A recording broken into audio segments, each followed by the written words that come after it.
Assalamualaikum warahmatullahi wabarakatuh. Perkenalkan, nama saya Muhammad Riza. Saya dari Prodi Akuntansi Unit 02. Saya di sini ingin mempresentasikan bahan PPT saya yang berjudul akuisisi. Langsung saja.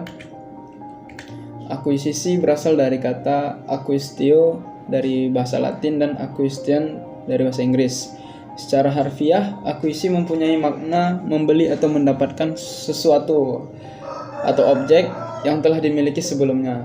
Dalam terminologi bisnis, akuisisi dapat diartikan sebagai pengambil alihan kepemilikan atau pengendalian atas saham atau aset suatu perusahaan oleh perusahaan lain. Dan dalam peristiwa baik perusahaan pengambil alih yang diambil alih tetap eksis sebagai badan hukum yang terpisah. Perusahaan-perusahaan yang terlibat dalam akuisisi secara yuridis masih tetap berdiri dan beroperasi secara independen, tetapi telah terjadi pengalihan oleh pihak pengakuisisi.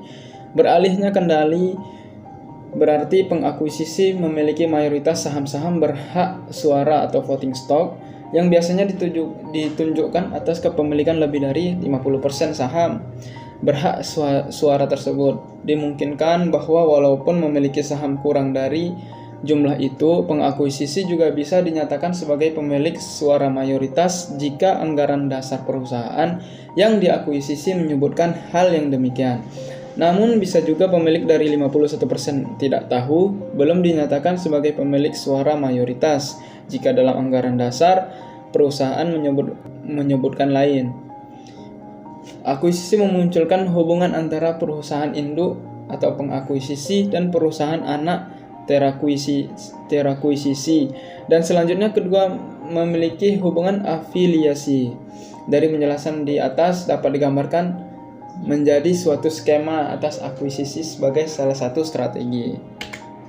Nah, kemudian terdapat dua jenis akuisisi menurut Ross dan kawan-kawan tahun 2002.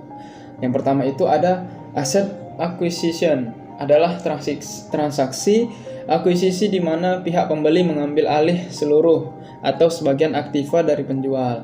Dan kedua ada stock acquisition, seluruh atau sebagian dari saham pihak penjual diambil oleh pihak pembeli. Nah, kemudian hubungan akuisisi terhadap profitabilitas. Yang pertama itu ada hubungan akuisisi dengan return. Penggabungan usaha atau akuisisi dapat meningkatkan citra perusahaan, potensi pertumbuhan, kesejahteraan perusahaan, dan untuk meningkatkan laba perusahaan, akuisisi akan berdampak positif jika perusahaan pengakuisisi memiliki modal dan kinerja keuangan yang baik. Dampak positif yang jelas terlibat pada laba yang diterima oleh perusahaan yang disebabkan oleh karena sejumlah konsumen potensial yang merupakan pelanggan dari perusahaan yang diakuisisi. Nah, yang kedua itu ada rasio gross profit margin atau GPM. Nah, salah satu alasan ekonomis penggabungan usaha atau akuisisi ini untuk memperoleh sumber bahan baku, fasilitas produksi, jaringan pemasaran, atau pangsa pasar yang tidak ternilai. Dengan semakin besarnya volume produksi yang dilaksanakan, perusahaan telah akuisisi, maka sangat memungkinkan terjadinya peningkatan perusahaan yang diambil alih, di samping adanya pelaksanaan perluasan pangsa pasar produk perusahaan, sehingga dapat diproduksi setelah diakuisisi total. Penjualan dan laba kotor yang diterima perusahaan akan cenderung mengalami peningkatan. Nah, yang ketiga itu ada rasio return on asset atau ROA.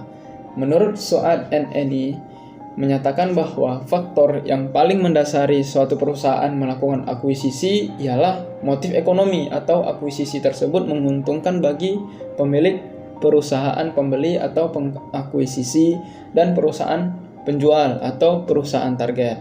Hal ini didasarkan dengan bertambahnya aset-aset dan keuangan perusahaan sehingga sangat memungkinkan kegiatan produksi yang dilaksanakan dapat diperbesar untuk permintaan konsumen.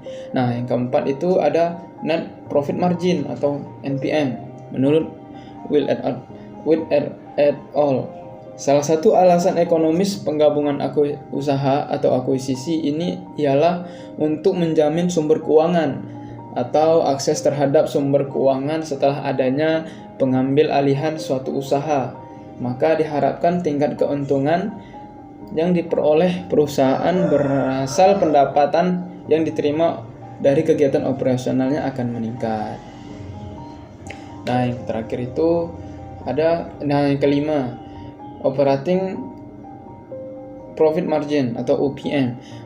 Menurut Lawrence mengatakan bahwa sebuah perusahaan dapat mencapai efisiensi operasional yang lebih besar dengan beberapa cara berbeda melalui merger dan akuisisi. Walaupun perusahaan gabungan akan jauh.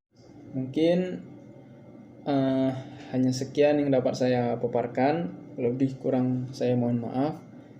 Assalamualaikum warahmatullahi wabarakatuh.